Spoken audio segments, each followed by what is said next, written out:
तो दोस्तों good evening. आज मैं आप लोगों को एक सुंदर और शानदार कहानी सुनाने वाला हूँ। इस कहानी में एक सुंदर सा थीम है, एक मोरल है और नॉलेज है। शायद आप लोग ये कहानी पहले भी कहीं कोई सुन चुका होगा, लेकिन फिर भी मैं ये कहानी आप लोगों को सुनाने इसलिए जा रहा हूँ क्योंकि ये कहानी मुझे बहुत बढ़िया लगते हैं। क्योंकि इसका पीछे जो थीम है ना, इसका पीछे जो ज्ञान है, इसको हमें हमेशा सब इसको याद रखना है। तो दोस्तों कहानी है इस प्रकार। ये एक बड़ा दुखी लड़का था, नवयुवक था। वो अपना ना ज़िंदगी एक गुजर बसर करता था। एक गेलामाल दुकानी यानी एक साहूकार का दुकान में काम करते। दिन भर सुबह से शाम तक ना साहूकार का दुकान में वो काम करता था। और विनिमय में उनको क्या मिलता था? विनिमय में उनको जो मिलता था रोज़ाना, उससे वो 4 रोटी थोड़ा दाल और सब्जी खरीद के खा सकता था।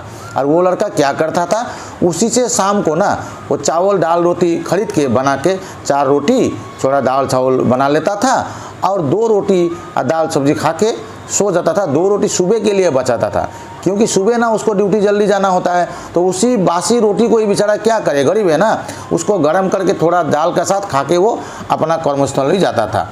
तो क्या होता था, वो जो 2 रोटी वो रख देता था रात के लिए, कई बार क्या हुआ उस रोटी गुम हो चुका था, यानी कोई चूहा ने आके उस रोटी को खा देता था।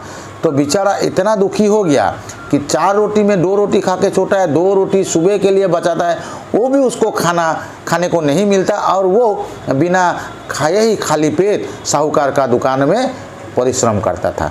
इतना दुखी हो गया था तो वो भगवान का ऊपर भी दुखी हो गया था। उसको इच्छा हो रहा था कि हे भगवान, मैं इतना मेहनत करता हूँ कि दिन में 2 वक्त का रोटी भी मुझे नसीब नहीं होता, किस लिए मेरा दुख का इतना कारण है, मैं आपसे ज़रूर पूछूंगा।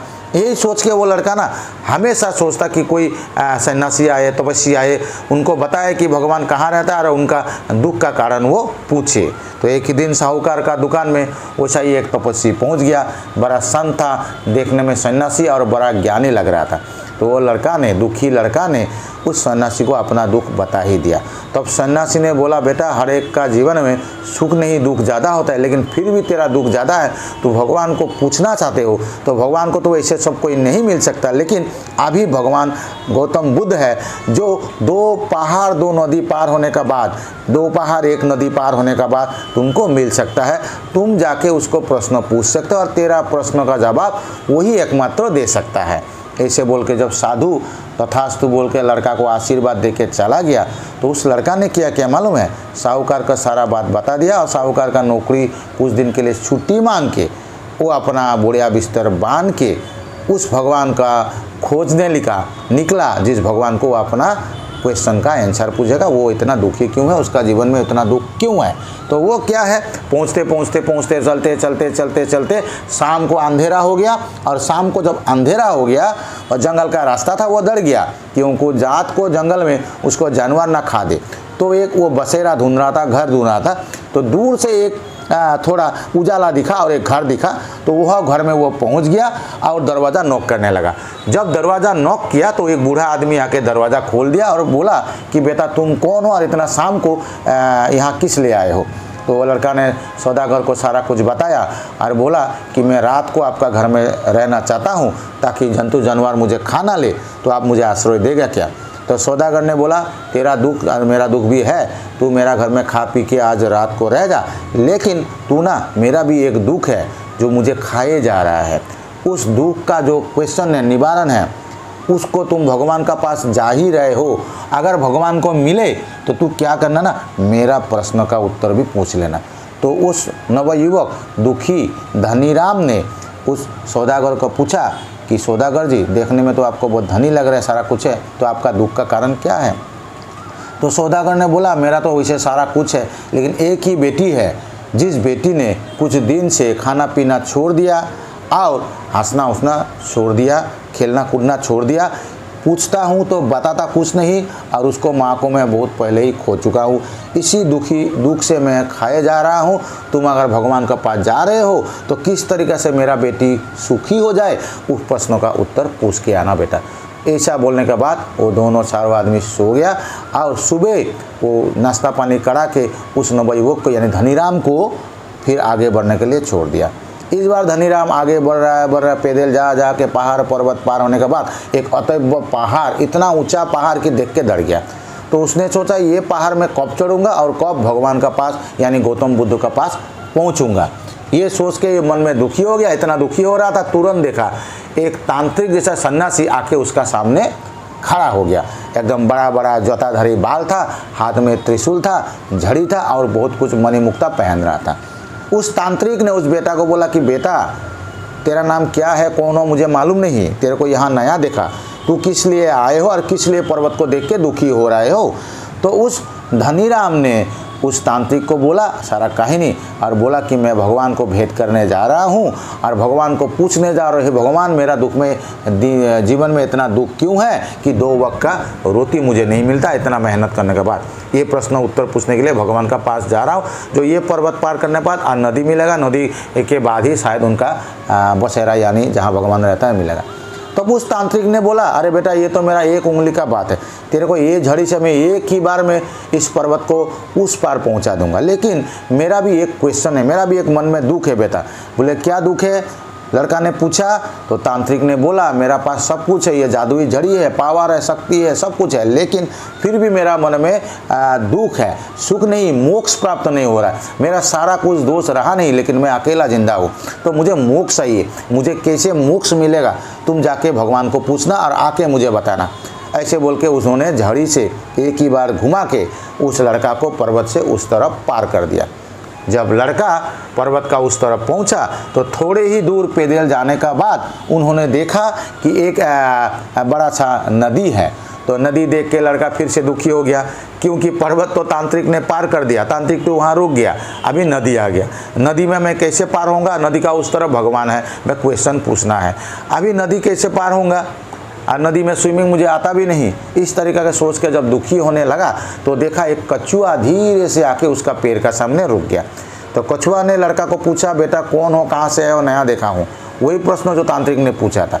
तो कछुआ को लड़का ने सारा कुछ कहानी बताया।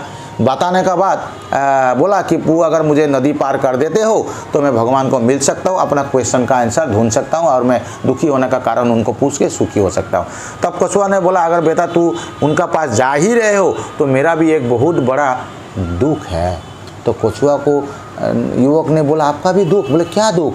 बोले मेरा पास ना बहुत हीरा मुक्ता है, सालों साल से मैं ये नदी में जी रहा हूँ, मेरा दोस्त कोई रहा नहीं और ये हीरा मुक्ता मेरा कोई काम में नहीं आ रहा है, मुझे मुक्ति चाहिए, मोक्ष चाहिए।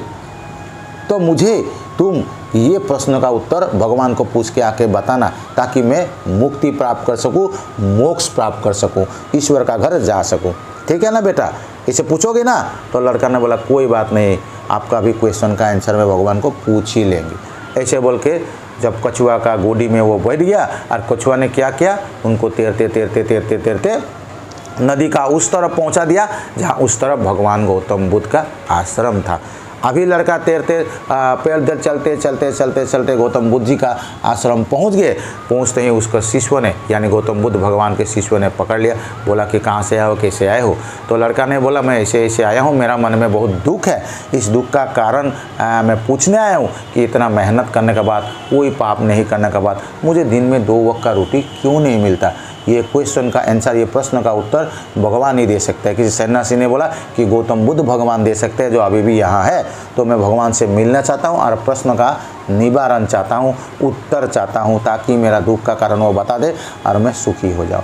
तब क्या हुआ, उस सन्यासी ने भगवान गौतम बुद्ध का सामने उनको खड़ा कर दिया और बोला बेटा देखो यही गौतम बुद्ध है, भगवान है, तू अपना क्वेश्चन का आंसर उनको पूछ लो।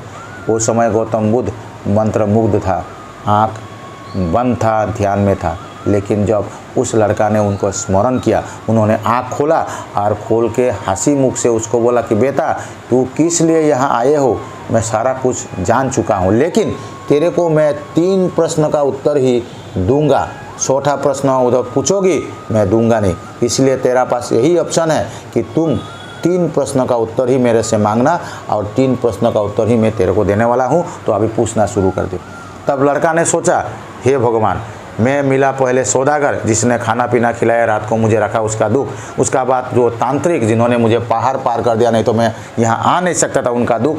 कछुआ जिसने मुझे नदी पार कर दिया, नहीं तो मैं यहाँ आ नहीं सकता था, उनका दुख। उन तीनों का दुख अगर देखा जाए, ये भी अपने आप सोचने लगा, इन तीनों का दुख अगर सोचा जाए, मेरा दुख तो कुछ भी नहीं है। ऐसे सोच के वो लड़का ने पहले भगवान को उस सौदागर का लड़की जब खाता पीता नहीं, हंसता कूदता नहीं, उसका दुख का कारण पूछा, तब भगवान ने हंस के लड़का को बोला, तू जाके उस बेटी का बाबा यानी सौदागर को बोलना कि लड़की का जल्द से जल्द शादी कर दिया जाए, वो खुश हो जाएगा, वो हंसने लगेगा।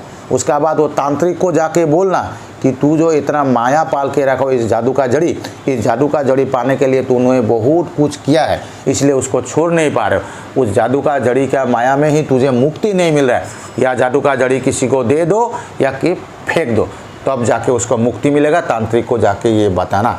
इसका बाद कछुआ को क्या बोलना, कछुआ का भी वही सेम है। उन्होंने बहुत साल जी रहा है और बहुत कुछ नदी से मूल्यवान धातु मानी मुक्ता वो कमा लिए है, अपना छोली का पीछे, अपना खाल का पीछे दबा रखा है। उसका माया में वो अपना जान नहीं दे पा रहा है। उनको जाके बोलना वो खाल से वो धातु हीरा मुक्ता जो भी जवाहरात है उसको निकाल दे, खाल ही निकाल दे, तब उसको तुरंत मुक्ति मिल जाएगा।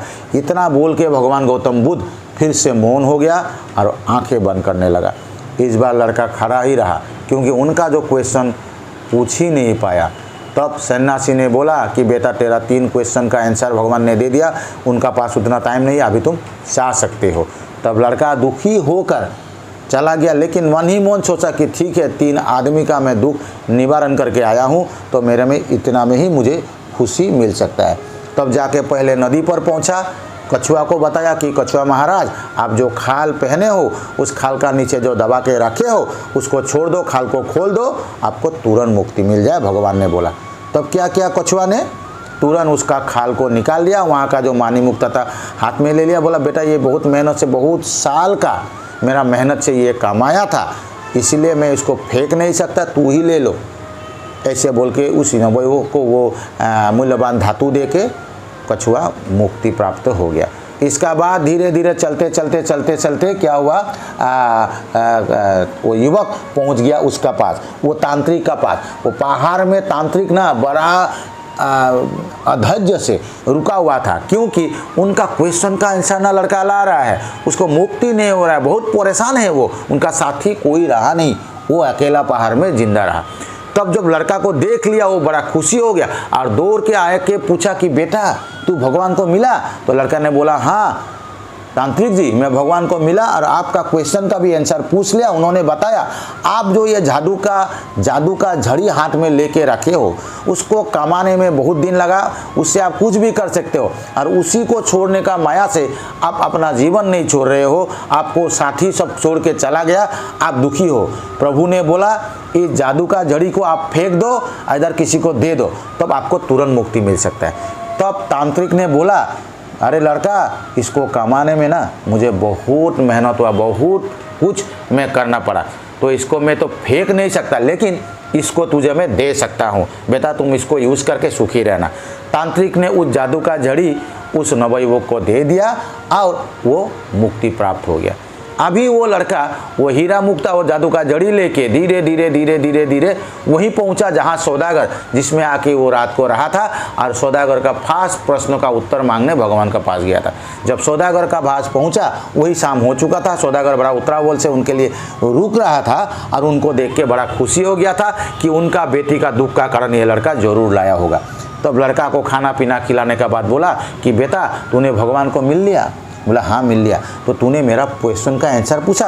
बोला हाँ प्रभु, हाँ सौदागर जी मैंने भगवान को पूछ लिया और भगवान ने बोला कि तुरंत आपका लड़की को शादी कर दिया जाए, ताकि शादी करने से ही वो हंसने खिलने लगेगा और आपका दुख का निवारण हो जाएगा।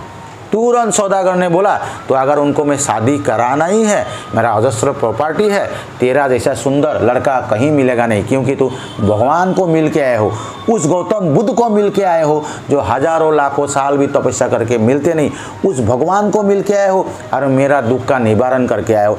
इसलिए मेरा बेटी तेरे को मुबारक, तू ही शादी कर ले, मेरा दामाद बन जाए और ये साम्राज्य चला। समझ गया ना लड़का। उसके बाद लड़का ने उस लड़की की शादी कर लिया और बड़ा ही सुख शांति से कई 100 साल जिंदा रहा। तो दोस्तों इस कहानी का जो थीम है, मीनिंग है, मोरल है, आप लोग समझ पाए हो? अगर नहीं समझ पाए हो फिर से मैं बोलता हूँ। देखिए लड़का जो दुखी था, इतना दुखी था, उसका क्वेश्चन का आंसर 2 रोटी उसको नहीं मिलता था। पूछने गया था भगवान को, लेकिन मिल गया सौदागर। सौदागर ने अपना बेटी का क्वेश्चन, अपना दुख का कारण उसको पूछने बोला। उसका बाद पहुंच गया तांत्रिक। तांत्रिक ने भी अपना मोक्ष का कारण उसको पूछने बोला। उसका बाद पहुंच गया कछुआ, और कछुआ भी उसको अपना दुख का कारण बताया। भगवान को मिलकर उनका क्वेश्चन का आंसर मांगा। 3 क्वेश्चन का आंसर देंगे भगवान उसको बोला। तो वो सोचा कि मैं क्या करूं, मेरा क्वेश्चन छोटा है, उन लोग का क्वेश्चन बड़ा है। यानी वो लड़का का दिल इतना बड़ा है कि क्या बोलूं। वो अपना सब कुछ भूल के दूसरों को भलाई के लिए, वो लोग को भलाई के लिए भगवान को 3 ही क्वेश्चन पूछा। हालांकि वो अपना भी पूछ सकता था, लेकिन पूछा नहीं, क्योंकि भगवान सर्वज्ञानी है, सर्वव्यापी है। भगवान को क्या हम लोग पूछेंगे, क्या बोलेंगे, क्या मांगेंगे, भगवान को सारा कुछ पता है। तो उस भला लड़का को बिन मांगे ही भगवान ने सारा कुछ दे दिया। जादू का जड़ी दे दिया, हीरा मुक्ता दे दिया, सुंदर लड़की दे दिया, और साथ में साम्राज्य भी दे दिया। यानी इसका मीनिंग है कि आप लोग ना हमेशा दूसरा के लिए भलाई सोचो, दूसरों के लिए भलाई करो, अपने से ज़्यादा दूसरों को भलाई में ध्यान दो, तो भगवान आपको भलाई करेगा। इसी थीम इस कहानी में छिपा हुआ है। इस कहानी को मुझे इतना अच्छा लगा, इसलिए आप लोग का सामने लाया हूँ। तो दोस्तों धन्यवाद, आप लोग इतना देर से मेरा कहानी सुना। इस कहानी को सुन के अगर आप लोग को बढ़िया लगा, अच्छा लगा, तो ज़रूर मैं आप लोगों को ना दूसरा कहानी के लिए सामने आऊँगा। तब तक के लिए धन्यवाद दोस्तों। जय श्री राम।